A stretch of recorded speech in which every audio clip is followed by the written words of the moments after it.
you ever get that feeling when your chest starts to tighten up, or the front of your head starts paining like a headache, but it's something that paracetamol just can't fix? And there are thoughts going round and round your head, and you're just losing control of everything that is around you, and you don't know what's going on. I felt like that. I remember last year lying in bed as I am now, in pain, my head throbbing in pain, and my thoughts just feeling as though I had no control anymore, and I didn't know what it was, and I didn't know what to do. However, these feelings are understandable. We all feel like that sometimes. When you get in your fight or flight mode as a human, that's when you have those feelings. Those moments of when a bull is chasing after you, or someone is squaring up to you. You get those feelings that you just don't know what to do. Are you going to fight, or are you going to run away? And that's because those feelings are in fact related to anxiety and stress. Anxiety affects us all. We're humans, right? We deal with anxiety throughout our lives, through our fight and flight response, within situations like when you're having to tell your mum that you failed that class, or you're wanting to ask that girl out who's at the bar, or when you're finding out what your exam results are. They are all natural moments to feel anxious. But anxiety disorder specifically as a mental health illness affects over 8 million people across the UK. And so anxiety disorder is defined as that you struggle with anxiety on a daily basis with activities across the day.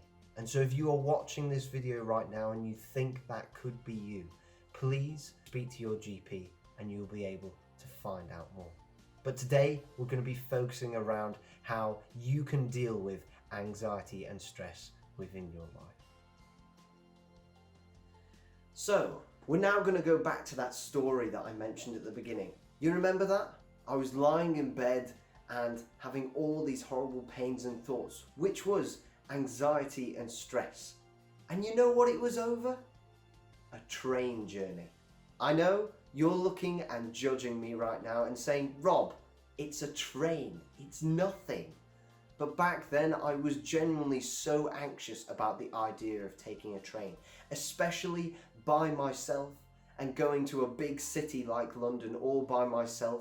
I didn't know how I was going to deal with the situations. And I remember it so clearly of that I was going to an entrepreneurial event down in London and there was traffic problems. I had to get a coach at one point, which now looking back doesn't sound that bad. But at the time I genuinely was struggling. And you know how I got out of it?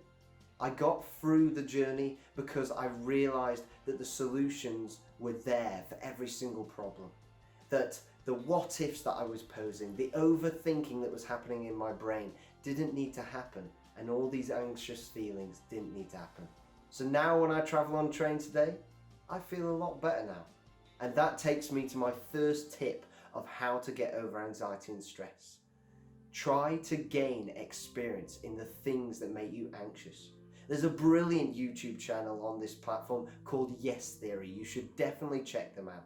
They're all about seeking discomfort, and that is one of the things that you can do to help reduce anxiety. I used to be really anxious about taking train journeys, and now I'm not, because I've taken loads of them over and over again across the UK. So that's what you can do with your own situations. Another thing that I always used to do before waiting for a train was a breathing exercise that was taught to me by a therapist and psychologist, which is called the 7-11 breathing exercise, where you breathe 7 seconds in through your nose and 11 seconds out through your mouth. And you count the numbers as you are doing it within your head. And trust me, if you do this for a few minutes, it just helps to bring all the anxiousness feelings and the stressful feelings down to a calmer level so that you can take on the event or activity that is ahead of you. My third and final tip for you guys today is all about using meditation and mindfulness. There are apps out now called like Headspace and Calm and many other apps on the App Store that you can go and get that will help you to learn about meditation all the way from the basics to even if you want to become a master of meditation. And meditation is something that I know from my experience can be really hard to pick up at first. But if you persevere, you will eventually get to that point of where it truly makes you feel this inner calm that is just undescribable, but it makes you feel no stress at all.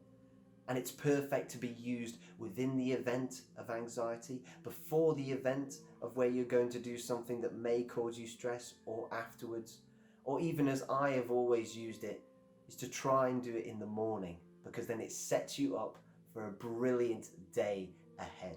And trust me, meditation is my most recommended tip within the whole of this video, and so I'm going to leave a link to Headspace below in the description. So dealing with anxious situations in life is something that we all have to come to terms with. And it is something of where when you're in that moment, it can feel absolutely horrible. But just remember, there are solutions and ways that you can get out of it to stop yourself from overthinking and to stop yourself from panicking and seeing a form of red mist of anxiety and stress overtaking you. There are always ways out of it, and there are always ways, as I've spoken about in this video, that you can deal with stress and anxiety within your life. But one thing that I wanted to mention towards the end of this video is the fact that with the last 18 months of this whole COVID pandemic, that so many people have been feeling anxious. And so if you are feeling anxious right now, reach out to your friends. And those who may not be feeling anxious, who feel great right now, you reach out to your friends, reach out to your support group, and keep the conversation going. Check up on your mates, check up on your friends, and make sure that they are okay. Because the conversation is one of the best ways to deal with this as friends. Now I hope to see you on the next Rob Talks video that should be coming out soon. But everybody, please stay safe,